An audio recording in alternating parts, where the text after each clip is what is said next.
Good afternoon, good afternoon, good afternoon, everyone.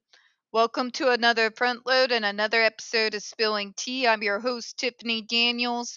We are going back to that horrible world known as the JRC, but before we do the usual disclaimers, if you are unfamiliar with the Stop the Shocks campaign or the campaign against the troubled teen industry, you're going to find all the pertinent links right there in the description box. Please, in particular, take note of the article written by NeuroClastic, a small non for profit started by autistics for autistics. In it, they interviewed over 900 ABA professionals in regards to the JRC's so called behavior modification program. The Judge Rotenberg Educational Center doesn't want you to read that article so much. They threatened NeuroClastic with a defamation lawsuit if they did not remove it from the website. Well, folks, NeuroClastic refused. You know the drill. Please read the article. Share it on all your social media. Also included in there is NeuroClastic's public statement regards to the defamation lawsuit threat, as well as a link to their GoFundMe. We are crowdfunding just in case the JRC actually does see through with their threat. Trigger warning one, when we discuss places like the Judge Rotenberg Educational Center and Agape Boarding School for Boys, you can hear vivid descriptions of and catch clips or surveillance footage of people with mental health issues and disabled people being tortured and abused.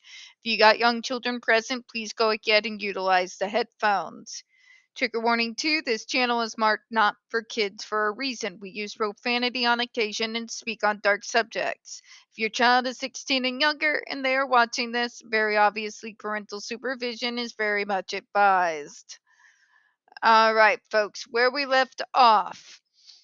The FDA disagrees, as discussed in the proposed rule, even though the cited article opines that research finds suggest sufficiently intense punishers such as ESDs may be associated with long-term success. It cautions that such findings suffer from various limitations, and authors conclude that until an additional research on a long-term maintenance is conducted, practitioners and caregivers should not assume punishment will remain effective over the long run. In other words, in that particular study they are citing, remember this is the same study from 1975, is what they're trying to do to assert that there's long-term benefits. It's a problem with that.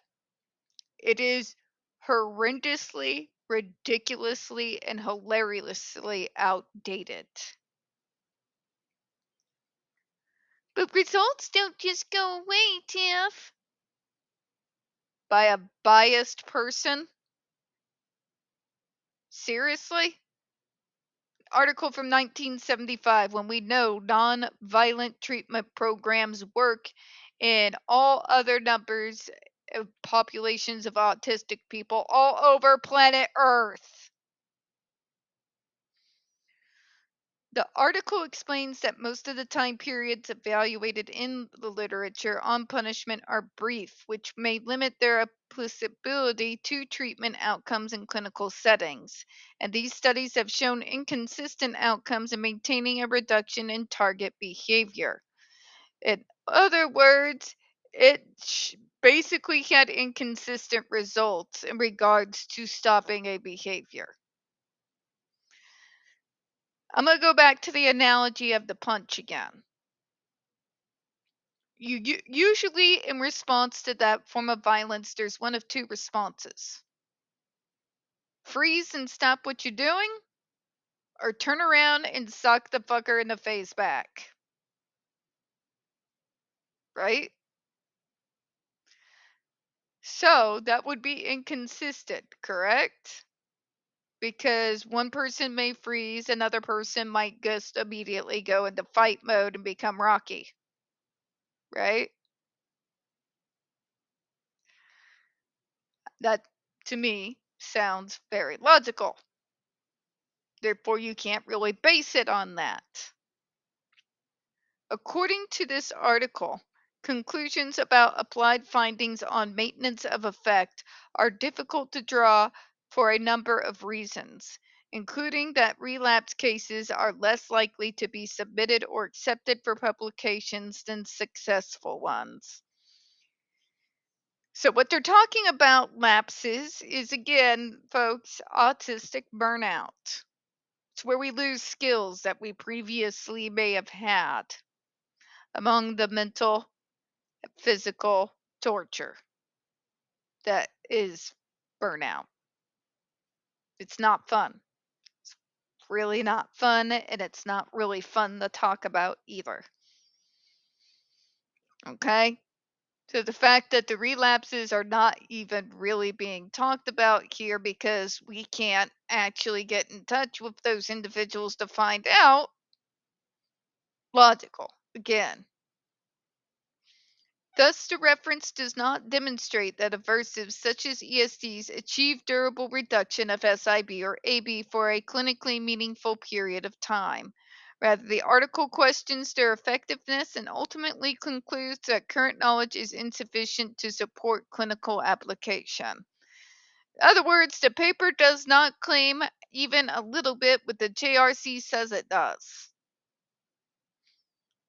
That study had numerous problems, too small of a control group being number one, because each autistic is different as night and day. We have some commonalities that go across the board, but literally every single one of us and how the diagnosis affects us is completely different and unique to the individual autistic. Okay? So, with that being a case, having such a small control group can't really give you a good idea of whether that will actually be effective in larger groups or out in the marketplace. Right? That just makes coherent sense. Okay, good.